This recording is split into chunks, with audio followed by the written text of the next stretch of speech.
Have you ever been looked at like you didn't belong? Like you were dirt on the bottom of a designer shoe? That's exactly how Chad, a senior flight attendant with 20 years of flying, looked at the woman in seat 1A. She was wearing a hoodie. She was black. And she asked for a glass of champagne. Chad didn't just say no, he humiliated her in front of the entire cabin. He thought she was a lucky upgrade. He didn't know that the woman, Alana Mercer, wasn't just a passenger. She was the one who signed his paychecks, and by the time this flight landed, his life would be over. This is the story of the most expensive mistake in aviation history. The rain at JFK International Airport was relentless, hammering against the fuselage of the Boeing 777 and 300ER like handfuls of gravel. Inside the cabin of Stratford Airways Flight 902 to London Heathrow, the atmosphere was hermetically sealed luxury. The lighting was a soft, calming violet. The air smelled faintly of bergamot and pressurized oxygen, and the noise of the storm outside was reduced to a distant hum. In the galley, Chad Montgomery adjusted his tie in the reflective surface of the coffee maker. Chad was 45, with teeth whitened to an unnatural shade of porcelain and a hairline that was holding on for dear life. He had been with Stratford for 20 years, and he wore his tenure like armor. He was the senior purser, the king of the metal tube, and he treated first class like his own private country club. He knew the regulars by name, he knew which wine paired with the halibut, and most importantly, he knew who belonged and who didn't. "Rough load today, Chad?" asked Sarah, a junior flight attendant who had transferred from domestic routes only 3 months prior. She was nervous, clutching a manifest like a shield. Chad scoffed, checking his reflection one last time. "Full house in first. We have Senator Blaine in 2F and the CFO of Goldman Sachs in 3A. Keep the scotch flowing for Blaine, and don't make eye contact with the CFO. He hates chatter." He snatched the manifest from her hands, scanning it with a practiced, judgmental squint. "And let's see. 1A. Mercer. A. Never heard of her." He frowned. "Seat 1A is the power seat, Sarah, usually reserved for global services or A-listers, probably a system glitch or a lucky non-rev upgrade. I hate it when gate agents dump upgrades in the front. Dilutes the product." Chad pushed through the heavy velvet curtain and entered the first-class cabin. It was a sanctuary of beige leather and walnut trim. He began his pre-flight ritual, greeting the high-value passengers with the oily charm of a used car salesman selling Ferraris. "Senator, so good to see you again." Chad beamed at the elderly man in 2F. "The 82 Bordeaux. I'll have a bottle opened for you immediately after takeoff." He moved down the aisle, bestowing smiles and hot towels like a benevolent god. Then he reached row 1. In Seat 1B sat a man in a bespoke Brioni suit, typing furiously on a MacBook Pro. He looked like money. Chad gave him a nod of respect. Then Chad turned to seat 1A. The passenger was curled up against the window, looking out at the rain. She was a black woman, perhaps in her mid-30s, wearing an oversized grey Yale University hoodie, black leggings, and battered Converse sneakers. Her hair was pulled back in a messy bun, and she had large, noise-cancelling headphones around her neck. She looked exhausted. On her lap sat a worn leather notebook, not a laptop. Chad's lip curled imperceptibly. Non-rev, he thought immediately. Staff travel. Probably a gate agent's cousin or a pilot's girlfriend using a buddy pass. She turned to face him. Her eyes were dark and intelligent, but heavy with fatigue. "Good evening," she said softly. Her voice was polite, melodic. Chad didn't smile. He didn't offer the warm, deferential bow he had given the senator. He stood straight, hands clasped behind his back, chin tilted up. "Boarding pass," Chad said. It wasn't a question, it was a demand. The woman blinked, surprised by the tone. She reached into the pocket of her hoodie and pulled out a crumpled boarding pass. Chad took it, examining it under the reading light as if checking for a forgery. Alana Mercer. 1A. There was no status printed on the ticket. No global elite, no platinum, just the name. Is there a problem? Alana asked, shifting in her seat. She tried to stow her small backpack under the ottoman. Overhead bins are for luggage, ma'am, Chad said sharply, pointing to the backpack. If that doesn't fit, it needs to be checked. We don't like clutter in the first-class cabin. Alana paused. It fits fine. It's just my laptop and some papers. Ensure it does, Chad said, handing the ticket back to her without looking her in the eye. He immediately pivoted to the man in 1B. Mr. Sterling, welcome aboard. Can I get you started with a pre-departure beverage? We have the Dom Perignon 2012 open. Mr. Sterling didn't even look up from his laptop. Whiskey. Neat. Excellent choice, sir. Chad bustled away, leaving Alana sitting in silence. She watched him go, a small frown forming on her forehead. She wasn't angry, not yet. She was just tired. She had spent the last 48 hours in intense negotiations in New York, closing a deal that would reshape the transatlantic aviation market. She hadn't slept in 2 days. All she wanted was a glass of champagne, a warm meal, and silence. She didn't know that for Chad Montgomery, her presence in Seat 1A was an insult to the sanctity of his cabin, and he was about to make sure she knew it. 10 minutes later, the cabin was settling. The hum of the engines increased as the auxiliary power units kicked in. Chad and Sarah were moving through the aisles with a silver tray. Sarah, looking anxious, approached Alana. Sarah had noticed the tension earlier. She was new, but she had good instincts. She saw a tired woman who just wanted to get home. Chad saw an intruder. "Ma'am?" Sarah asked gently. "Would you like a pre-departure drink? We have orange juice, sparkling water, or champagne." Alana smiled, and it transformed her face. She looked younger, softer. "Oh, champagne would be lovely. Thank you. It's been a very long week." Sarah reached for the bottle of Dom Perignon, chilling in the silver bucket on the cart. Suddenly, a hand clamped down on Sarah's wrist. It was Chad.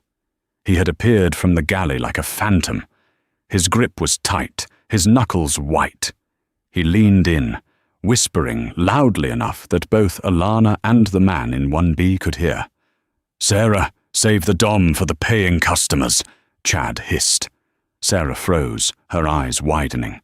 "But she asked for—" "I know what she asked for," Chad interrupted, his voice dripping with condescension. He released Sarah's wrist and turned his gaze to Alana. He didn't lean down to her level. He looked down his nose at her. "I'm sorry," Chad said, his voice fake polite, the kind of tone one uses with a slow child. "We have a limited inventory of the vintage champagne this evening due to supply chain issues. I have to reserve it for our full-fare first-class guests." Alana went still. The air around her seemed to drop 10 degrees. The man in 1B stopped typing. "Excuse me?" Alana said, her voice steady but icy. "I am a first-class guest." Chad offered a tight, pitying smile. "Of course. But we prioritize our revenue passengers, those who paid the full fare. Upgrades and staff travelers usually get the sparkling wine from business class. I can bring you a glass of Prosecco in a plastic cup if you really need a drink." It was a lie, a blatant, malicious lie. Stratford Airways always stocked 3 bottles of Dom per flight for first class, and they were currently sitting on the tarmac with 2 unopened bottles, and even if they were low, denying a seated passenger in 1A was unheard of.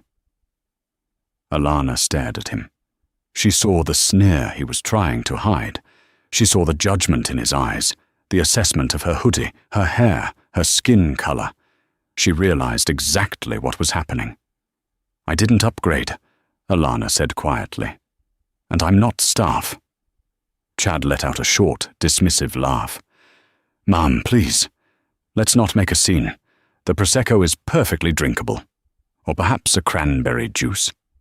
It might be more appropriate." The implication hung in the air like toxic smoke. "You can't appreciate the good stuff. You don't belong here." From across the aisle, Mr. Sterling in 1B spoke up. He was an older white man with silver hair, clearly a veteran of corporate battles.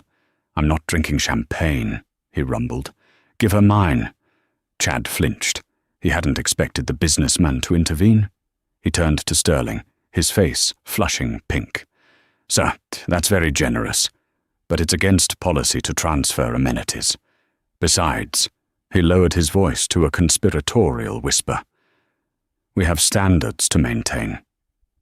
Alana unbuckled her seatbelt. The sound of the metal click was sharp in the quiet cabin. "What is your name?" Alana asked. She had pulled the leather notebook from her lap and clicked a heavy, expensive fountain pen. Chad straightened up, his ego bristling. He tapped the gold nameplate on his chest. "It's Chad. Chad Montgomery, senior purser. And I've been flying this route since before you were born, sweetheart.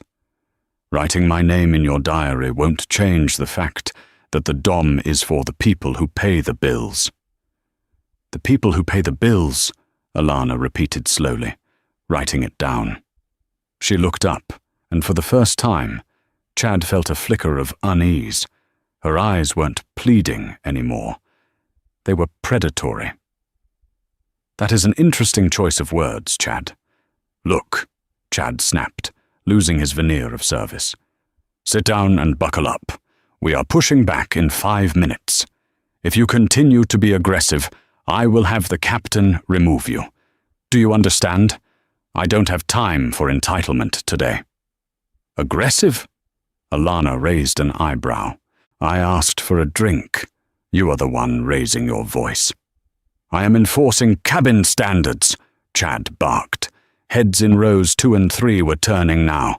The senator was peering over his spectacles.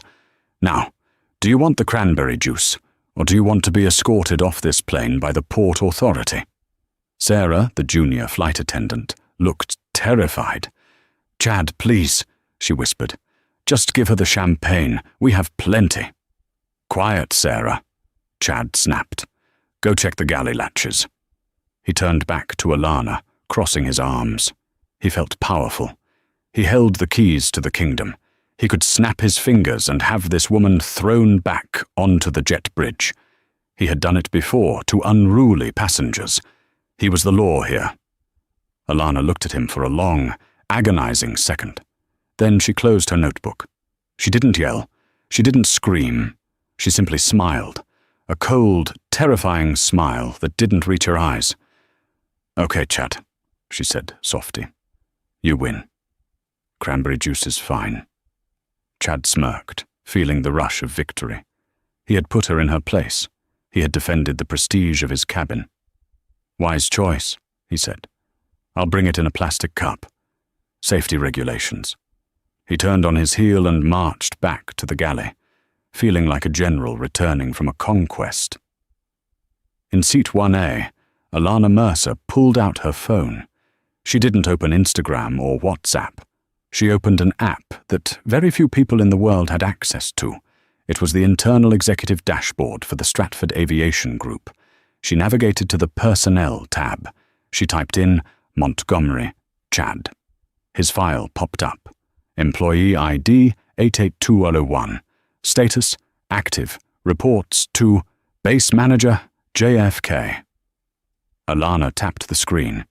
She wasn't just checking his schedule. She was checking the organizational chart.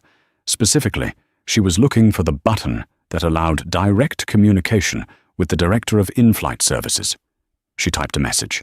To David Thorne, VP of In-Flight Operations. From Alana Mercer, CEO and Chairman of the Board. Subject, Flight 902, Personnel Issue, Immediate Action, Required upon landing. She hit send. Chad returned with a plastic cup of lukewarm cranberry juice. He set it down on her linen tablecloth with a thud, not bothering to use a coaster. "There you go," he said smugly. "Enjoy." Alana picked up the plastic cup. She toasted him silently. "Oh, I will," she whispered to the window as the plane lurched backward. "I'm going to enjoy this very much." The engines roared to life, signaling the beginning of the journey. For Chad, it was just another flight to London. For Alana, it was the start of a corporate execution. The fasten seatbelt sign dinged off as the aircraft leveled out at 30,000 feet. The storm was far below them now, a blanket of grey, while up here the sun was setting in a blaze of orange and violet. Chad was in his element. The service was in full swing. He moved through the cabin with the grace of a dancer, pouring vintage Bordeaux for the senator, discussing the stock market with the Goldman Sachs CFO, and ignoring Alana Mercer completely. He had instructed Sarah to handle 1A. "I don't want to deal with her attitude," he had told Sarah in the galley. "Just give her the pasta option. Don't offer the steak. We're running low on steak."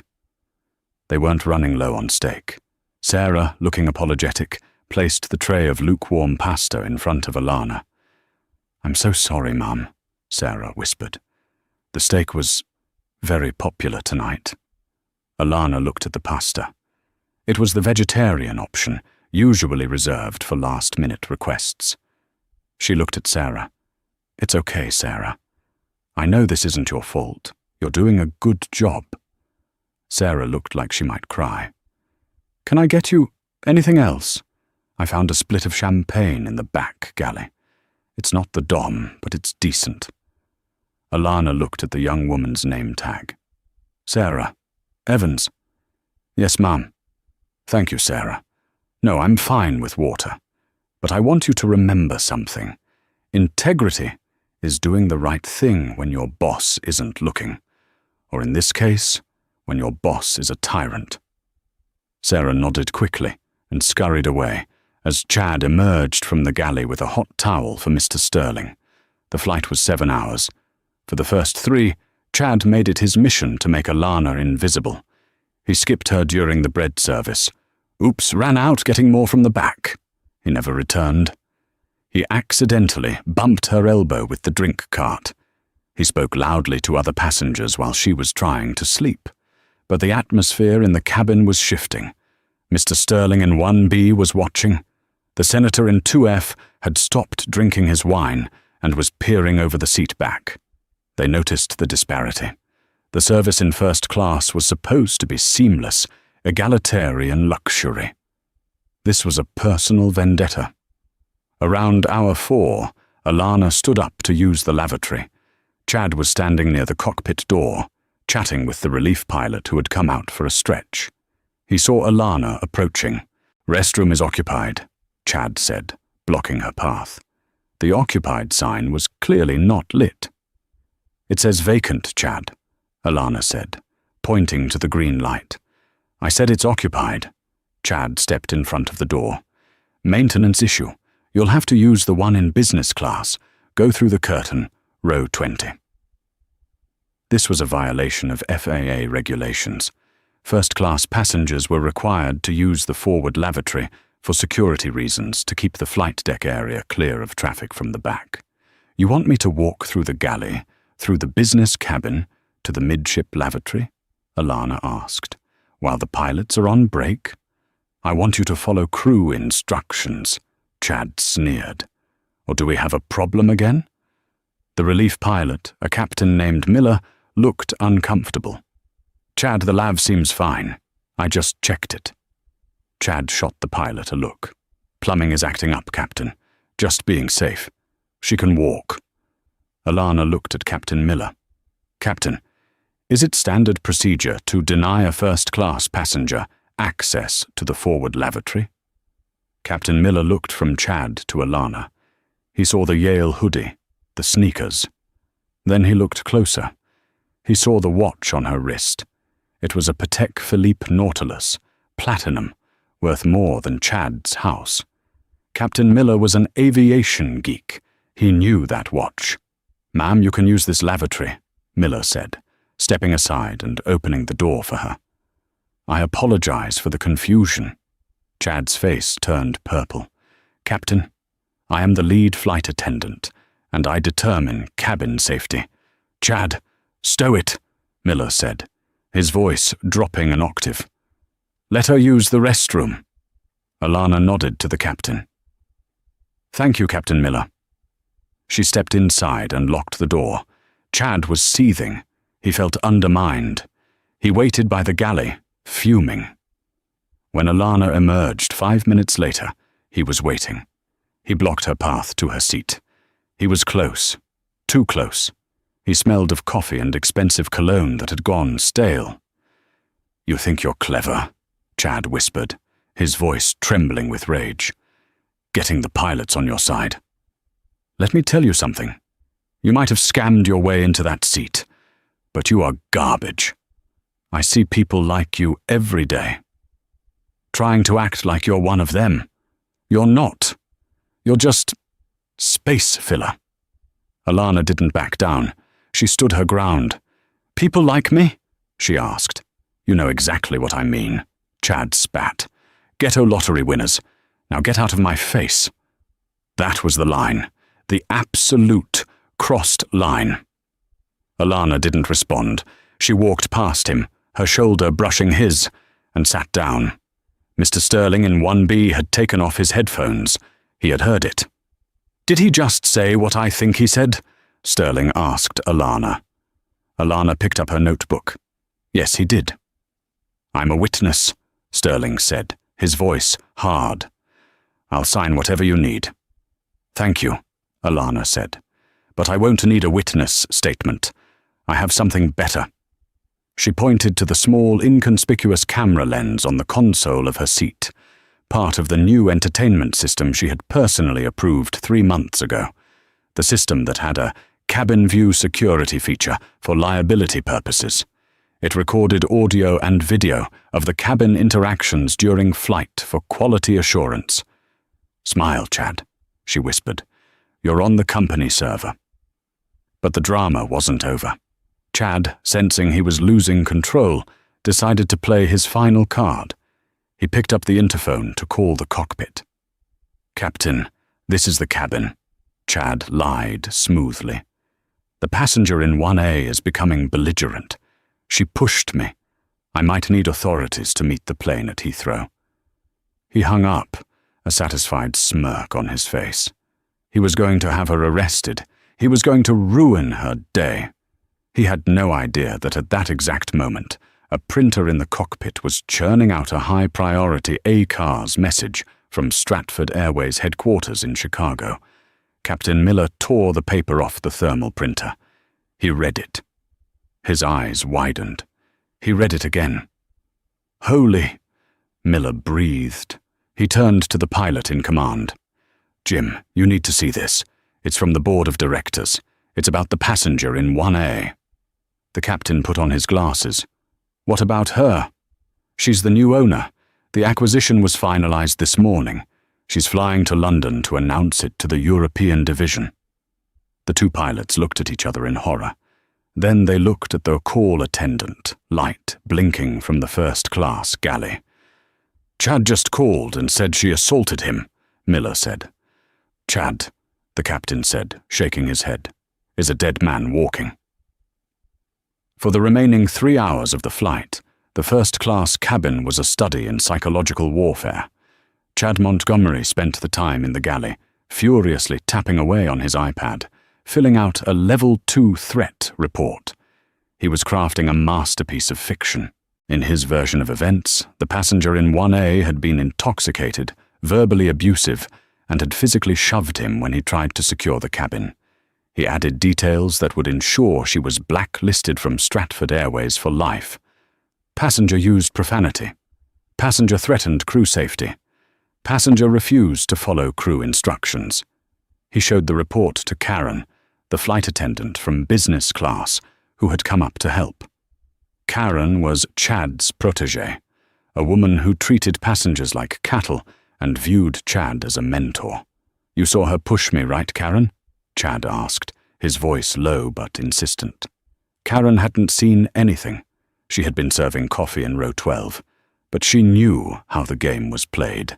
If Chad went down, the crew went down. If Chad won, he remembered his friends. "Oh, absolutely," Karen lied, signing her name as a witness. "She looked crazy, Chad. Good thing you handled it." Chad smiled, hitting submit on the report. It went straight to the ground operations team at Heathrow and the corporate security office. Gotcha, he thought. Back in seat 1A, Alana Mercer was wide awake. She had put her headphones back on, but she wasn't listening to music. She was listening to the voice memos she had just recorded, dictating notes for the restructuring of the in-flight services department. Note 4. Implement immediate bias training. Overhaul the seniority system. If a purser has more complaints than commendations, they are grounded. No exceptions. She looked out the window. The sun was rising over the Atlantic, painting the clouds in hues of pink and gold. It was a beautiful sight, usually a moment of peace for her. Today, it was the backdrop for a reckoning. Mr. Sterling in 1B leaned across the aisle. "You okay?" he whispered. "He's been glaring at you from the galley for the last hour. If the police come on board, I'm not leaving your side." Alana smiled, a genuine warm smile this time. "Thank you, Mr. Sterling. That's very kind. But don't worry about the police. The people meeting this plane, they work for me." Sterling looked confused for a moment. Then his eyes widened as he put the pieces together. The lack of a title on the ticket, the confidence, the note-taking. "Wait," he whispered. "Mercer? As in, Mercer Private Equity?" Alana put a finger to her lips. "Enjoy the show." Up in the cockpit, the atmosphere was tense. Captain Miller and Captain Jim Mac McAllister were debating what to do. "We should tell him," Miller said. "Mac, if we let Chad walk into this, it's going to be a bloodbath. She's the owner." "The owner." "We can't," McAllister replied, grimly staring at the flight instruments.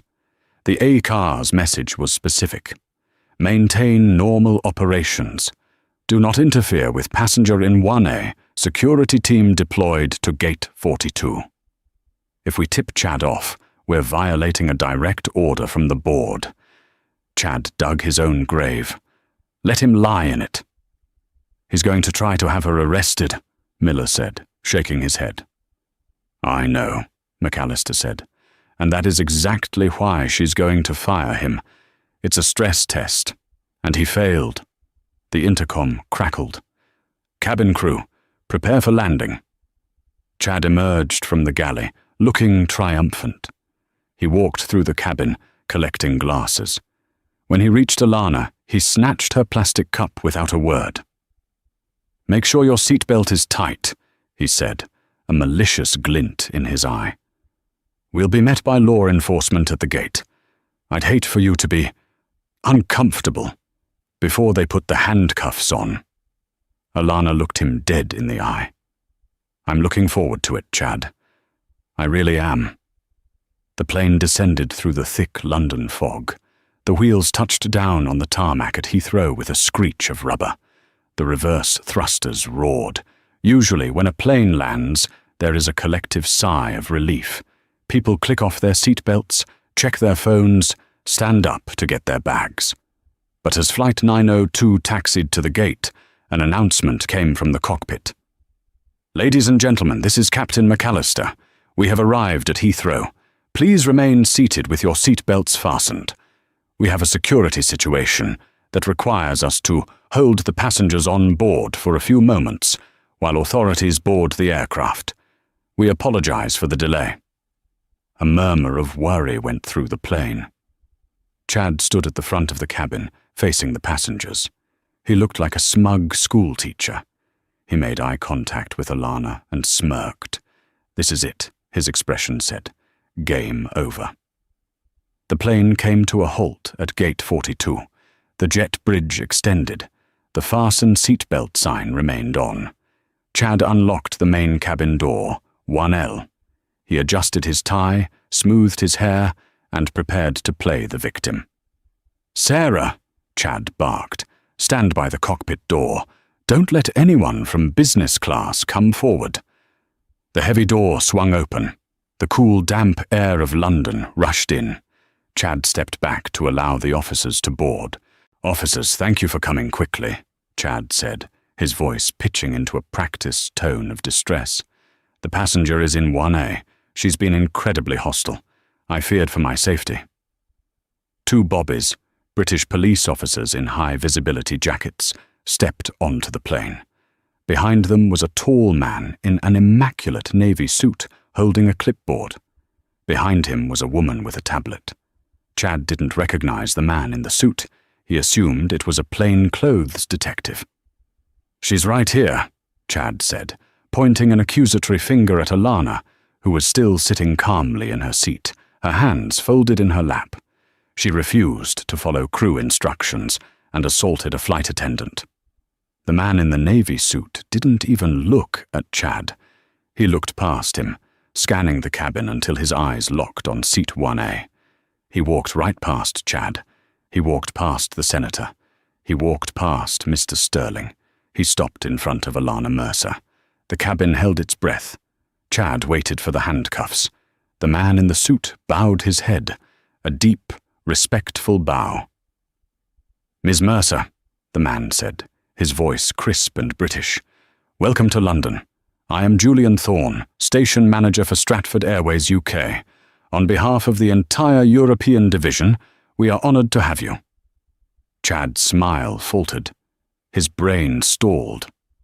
"Ms. Mercer? Honoured." "Thank you, Julian," Alana said, unbuckling her seatbelt. She stood up. She wasn't just a passenger in a hoodie anymore. She carried herself with the weight of an empire. "I wish I could say the flight was pleasant." Julian's face fell. "We received your message, ma'am. We are mortified." "Excuse me?" Chad interrupted, his voice cracking. He stepped forward, putting a hand on Julian's arm. "Sir, I don't think you understand. This woman is a security threat. I filed a level 2 report. She assaulted me." Julian slowly turned to look at Chad. He looked at Chad's hand on his arm, then up to Chad's face. The look was one of absolute, withering disgust. "Remove your hand from me, Mr. Montgomery," Julian said quietly. Chad recoiled as if burned. I'm the senior purser. I filed the report." "We saw the report," Alana said. She stepped into the aisle, standing toe-to-toe with Chad. She was shorter than him, but at that moment, she looked 10 feet tall. "And we also saw the cabin video footage. I had it streamed to the corporate server about 20 minutes ago." Chad's blood ran cold. "Video?" "The new cabin security systems," Alana said. "The ones you clearly didn't read the memo about. It recorded everything, Chad. The champagne, the insults, the ghetto lottery comment, the fake assault accusation. It's all there, in 4K resolution." The color drained from Chad's face so fast he looked like a corpse. Who are you?" Chad whispered. Alana smiled. It was the same smile she had given him when he handed her the cranberry juice. "My name is Alana Mercer. My private equity firm, Mercer Capital, finalized the purchase of Stratford Airways yesterday afternoon. I am the new CEO. I am the chairwoman of the board." She leaned in closer. "I am the one who signs your checks. Or rather, I was." The silence in the cabin was absolute. You could hear the rain hitting the roof of the terminal outside. Mr. Sterling in 1B started slow clapping. The senator joined in. Chad looked around, panic setting in. But the report. Karen witnessed it. He pointed frantically at Karen, who was standing by the galley curtain. Karen, seeing the ship sinking and the captain dead, immediately threw him overboard. "I didn't see anything," Karen yelped, raising her hands. "Chad told me to sign it. I was in row 12. I didn't see her touch him." "You liar!" Chad screamed at Karen. "You said, 'Mr. Montgomery.'" Julian's voice boomed, silencing the cabin. He signaled to the 2 police officers. "Officers, please escort Mr. Montgomery off the aircraft. His employment is terminated effective immediately, and Stratford Airways will be pressing charges for filing a false police report and endangering the safety of a flight." "You can't do this!" Chad shouted as the officers grabbed his arms. "I have 20 years. I have a union." "The union doesn't protect liars who abuse the CEO," Alana said calmly. "And Chad, you're lucky I'm not suing you personally for defamation." Yet, Chad began to struggle, his dignity completely gone. "I didn't know. How was I supposed to know?" "That's the point, Chad," Alana said, her voice cutting through the air like a knife. "You shouldn't have to know who I am to treat me with basic human respect. You treated me like dirt because of how I looked, because of my skin, because I didn't fit your idea of what a first-class passenger looks like. You failed the test before the plane even took off." As the officers dragged Chad toward the door, he looked back at the luxury cabin one last time, the kingdom he had ruled like a tyrant. "Sarah!" Chad yelled, desperate.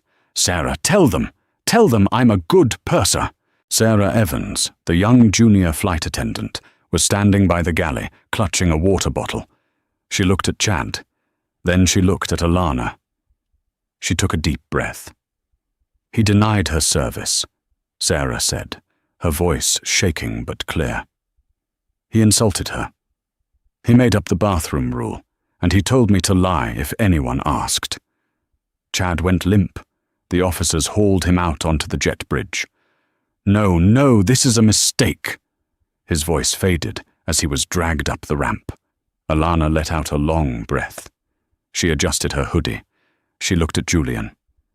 "I'm sorry about the scene, Julian. I know this delays the turnaround." "Not at all, Ms. Mercer," Julian said. "The trash needed to be taken out." Alana turned to Sarah. The young flight attendant looked terrified. She was wringing her hands, expecting to be fired just for being on the same crew. "Sarah," Alana said gently. "I'm sorry, Ms. Mercer," Sarah stammered. "I should have done more. I should have stopped him. Please don't fire me." Alana walked over to her. She put a hand on the young woman's shoulder. "You tried, Sarah. I heard you defend me. I heard you try to give me the champagne. You were in an impossible position with a senior bully." Alana turned to Julian. "Julian, make a note. Sarah Evans is to be promoted to senior purser, effective immediately. I want her training the new hires on what actual hospitality looks like." Sarah's jaw dropped. "Me? But I've only been here 3 months." "Integrity isn't about tenure," Alana said, repeating the words she had said earlier. "It's about character. You have it. He didn't." Alana picked up her backpack. She turned to the rest of the first-class cabin. "Ladies and gentlemen, I apologize for the disruption. As a token of apology, every passenger on this flight will receive a full refund and a voucher for a future round-trip ticket. Thank you for flying Stratford." The cabin erupted in applause. Mr. Sterling stood up and shook her hand. "Hell of a show, Ms. Mercer. Hell of a show." Alana walked off the plane, Julian trailing behind her. She walked up the jet bridge, past the spot where Chad was being read his rights by the London police. She stopped for just a second. Chad looked up at her, his eyes red, his career in ashes. "Enjoy the cranberry juice, Chad," she said. She didn't look back. News travels fast. But bad news travels at the speed of light. By the time Alana Mercer stepped out of the Heathrow terminal and into the waiting black Range Rover, sent by her executive team, the story wasn't just an internal HR matter anymore.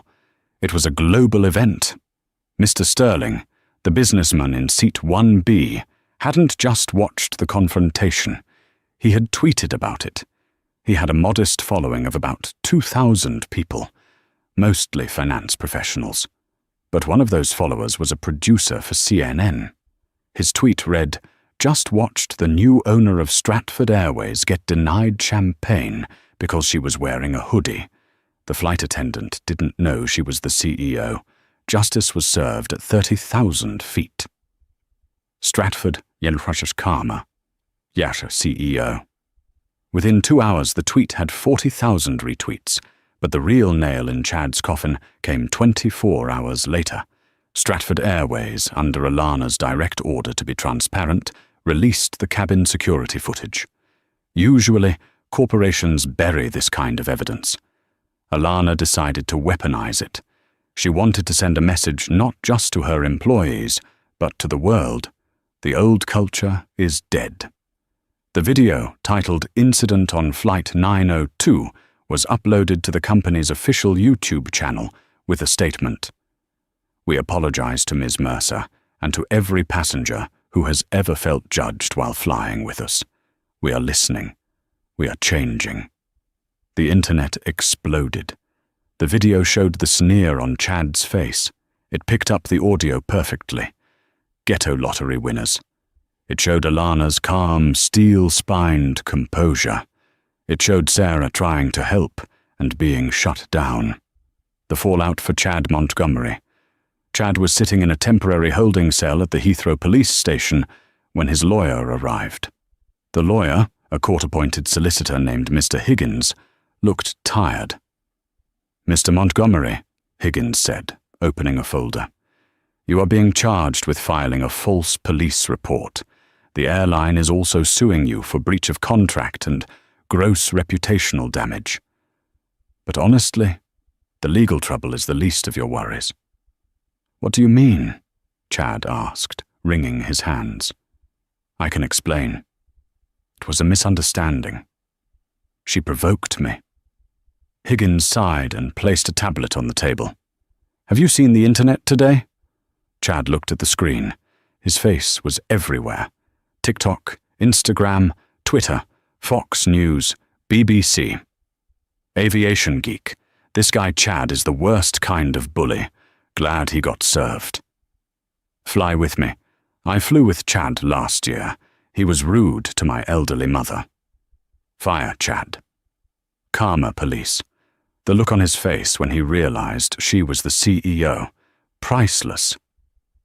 Memes were already circulating. One showed Chad's smug face with the caption, "Tells owner to drink cranberry juice, loses pension." "You are unhireable, Mr. Montgomery," Higgins said blunt. "Stratford has blacklisted you. The video has been seen by every major airline recruiter in the world. You won't be serving coffee on a Greyhound bus, let alone a plane." Chad put his head in his hands. The reality was finally crashing down. It wasn't just a bad day. It was the end of his life as he knew it. He had defined himself by his job, by his seniority, by his power over others. Now, he was a global laughingstock. The fallout for Stratford Airways. Back in the boardroom in Chicago, the rest of the board of directors was panicking. "Stock price is wobbling," said the CFO. "Investors are worried about a PR disaster." Alana walked into the room. She was wearing a tailored suit now, not a hoodie, but she wore the same Converse sneakers. She projected an aura of absolute command. "The stock will recover," Alana said, taking her seat at the head of the table. "In fact, it will go up." "How can you be sure?" a board member asked. "We look like racists." "No," Alana corrected. "Chad looked like a racist.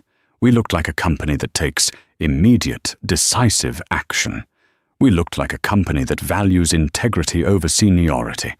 The public is sick of corporate cover-ups. We gave them the truth." She threw a file on the table. "I've already drafted the New Horizons initiative. Mandatory bias training for all 40,000 employees. A complete audit of the promotion system. And a new dress code policy for passengers. If you paid for the seat, you belong in the seat. I don't care if you're wearing a tuxedo or pajamas." 2 days later, the stock price jumped 15%. The public loved Alana. They loved that she flew commercial. They loved that she wore hoodies. They loved that she defended the junior flight attendant. Stratford Airways wasn't just an airline anymore. It was a symbol of the new guard taking over. 6 months later, the early morning sun pierced through the floor-to-ceiling glass of JFK's Terminal 4, illuminating the tail fin of a brand-new Stratford Airways Airbus A350. It was a magnificent machine, gleaming in the dawn light. But the most striking change wasn't the aircraft itself. It was the energy at the gate. 6 months ago, the boarding area for Flight 902 had been a place of rigid tension, governed by gate agents who were terrified of making a mistake. Today, it was different. The signage above the desk had been updated with the airline's new motto, written in elegant, welcoming font: "Excellence in every seat." Inside the aircraft, the transformation was even more profound. The first-class cabin, once Chad Montgomery's private fiefdom of exclusion, had been reimagined. The beige leather was replaced with warm charcoal and navy accents. The air smelled of fresh orchid and sea salt. But the biggest change was the crew. Sarah Evans stood at the galley entrance, reviewing the catering manifest on a digital tablet. She wasn't the trembling, terrified junior attendant she had been on that fateful, stormy night. She stood taller now. Her uniform was impeccable, a tailored navy suit with a silk scarf tied in a perfect Windsor knot. But the detail that caught everyone's eye was pinned to her left lapel, the golden wings of a senior purser. She was the youngest senior purser in the airline's history, a promotion fast-tracked not because of cronyism, but because she had passed the new, rigorous leadership exams with a perfect score. "Check the temperature on the sparkling water," Sarah instructed a new hire, a young man named Leo, who looked as nervous as she once had. Her voice was firm but kind. "And Leo, relax your shoulders. We aren't guarding a bank vault. We're hosting dinner. Smile." Leo exhaled, his posture softening. "Thanks, Sarah. I mean, Miss Evans." "Sarah is fine," she smiled. "We're a team here." The boarding process began. The passengers filed in. There were business tycoons, tourists, and families. Sarah greeted each of them by name, treating the passenger in seat 3F with the same warmth as the grandmother in 4A. Then, the final passenger arrived. She didn't make a grand entrance. She walked down the jet bridge with a quiet, confident stride. She was wearing a soft cashmere sweater, comfortable travel pants, and her signature Converse sneakers. She carried the same battered leather notebook that had once been dismissed as clutter. It was Alana Mercer. The cabin went quiet for a split second, a hush of respect. Everyone knew who she was now. She wasn't just the CEO. She was the woman who had burned the old system to the ground and built this new one from the ashes. "Good morning, Ms. Mercer," Leo stammered, his eyes wide. Alana smiled at him, a genuine eye-crinkling smile. "Good morning. And please, it's Alana. We don't stand on ceremony when we're cruising at 30,000 feet." She turned to Sarah. The two women locked eyes. There was a silent communication between them, a shared memory of a plastic cup of cranberry juice and a moment of humiliation that had sparked a revolution. "Welcome home, Alana," Sarah said softly. "It feels different," Alana noted, looking around the cabin. "It feels lighter." "That's because we took out the trash," Sarah replied, a mischievous glint in her eye. Alana laughed, a rich, hearty sound. She settled into seat 1A, the same seat where she had been treated like a criminal half a year ago. I see you got the promotion. The wings suit you. They feel heavy sometimes, Sarah admitted, lowering her voice. But it's a good weight. We haven't had a single discrimination complaint in 5 months. Not one. That is the best return on investment I've ever seen, Alana said. She opened her notebook. Carry on, Sarah. Don't let me interrupt the service. While Flight 902 prepared for a seamless departure to London, a very different scene was playing out 5 miles away on the outskirts of the airport property. The economy lot for a budget rental car agency was a desolate stretch of cracked asphalt surrounded by a chain-link fence. The wind whipped across the lot, carrying the smell of exhaust and freezing rain. Chad Montgomery stood in a small, prefabricated booth that smelled of stale cigarettes and pine cleaner. He was wearing a bright, unflattering neon green polo shirt that was 2 sizes too tight. On his chest, a plastic name tag read, Chad, Trainee. I reserved a luxury sedan, a customer screamed in his face. The man was red-faced, slamming his hand on the counter. This is a compact. I can't fit my golf clubs in a compact. Chad flinched. The old Chad would have sneered at this man. The old Chad would have called security. But the new Chad had no power. He had no union. He had no pension. I'm sorry, sir, Chad mumbled, staring at his shoes. The system shows. We're out of sedans. It's all we have. You're useless, the customer shouted. Is this how you run a business? Chad swallowed the lump of bile in his throat. He looked out the grimy window of the booth. In the distance, rising into the sky, he saw the silver and blue silhouette of a Stratford Airways A350 climbing steeply into the clouds. He knew that plane. He knew the rotation. It was the London flight. His flight. He could almost taste the vintage Bordeaux he used to steal sips of in the galley. He could feel the soft carpet of the first-class aisle. He remembered the power he felt when he looked down his nose at people. Now, he was the one being looked down on. The customer threw the keys at Chad's chest. Go get the car, and hurry up. Chad picked up the keys from the dirty floor. Yes, sir, he whispered. As he walked out into the freezing rain to fetch the cheap sedan, he passed a billboard on the side of the highway. It was a massive advertisement for Stratford Airways. It featured a photo of a diverse crew, smiling and confident. Front and center was Sarah Evans, looking radiant with her gold wings. The slogan underneath read, Character is our first class. Fly Stratford. Chad looked at the billboard, rain dripping off his nose. The karma wasn't just that he had lost his job. It was that he had to watch the person he tried to crush rise to the very top while he scraped ice off windshields for minimum wage. He had treated a queen like a peasant, and now he was serving peasants while she ruled the sky. Back on Flight 902, the fasten seatbelt sign chimed off. Sarah walked down the aisle with a silver tray. The condensation on the crystal flute was perfect. The bubbles in the golden liquid danced.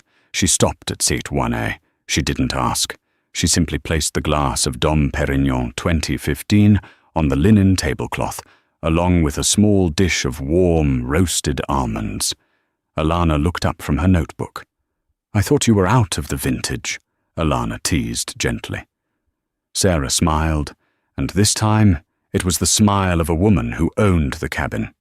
For you, Alana, Sarah said. We will never run out again.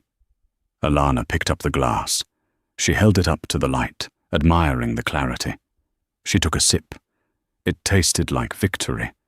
It tasted like change.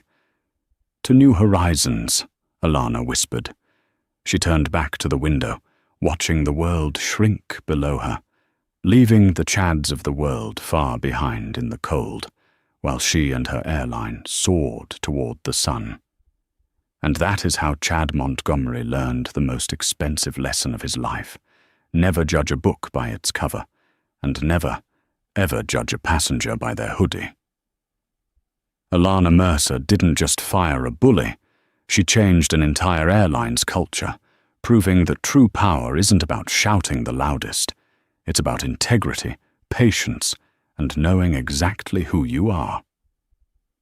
Now, I want to hear from you. Have you ever been judged based on how you look? Have you ever had a Chad in your life who tried to make you feel small? What would you have done if you were in Alana's shoes?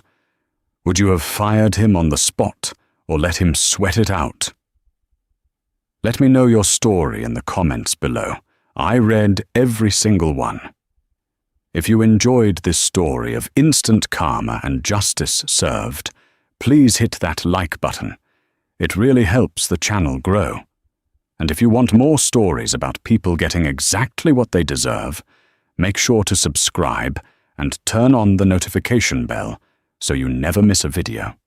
Remember, treat everyone with respect. You never know who you're talking to.